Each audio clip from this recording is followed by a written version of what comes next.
نپولین کے مزار پہ راز ہے تقدیر جہاں تگ و تاز، جوش کردار سے کھل جاتے ہیں تقدیر کے راز۔ زندگی کیا ہے؟ راز ہے، لیکن تقدیر کیا ہے؟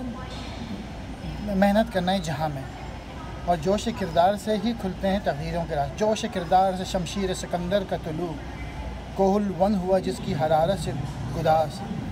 یعنی سکندر اعظم کا ذکر ہے کہ اس کے اندر جو پیشن تھا اور اس کے پاس جو تلوار تھی، اسی سے اس نے دنیا میں فتح کی ہے۔ جوش کردار سے تیمور کا سیل ہمگیر، سیل کے سامنے کیا شے ہے نشیب و فراز۔ اور اس کے اندر تیمور کا ذکر کیا ہے، اور اس کے اندر جو جوش کردار تھا اس کی وجہ سے اس نے بھی ساری چیزیں فتح کی۔ صف جنگا میں مردان خدا کی تکبیر، جوش کردار سے بنتی ہے خدا کی آواز۔ اور کہنے ہے جس کے اندر کریکٹر ہوتا ہے اسی سے اللہ کی آواز بھی آتی ہے۔ اور پھر ہے مگر فرصت کردار نفس یا دو نفس، اوس یک دو نفس قبر کی شب ہائے دراز۔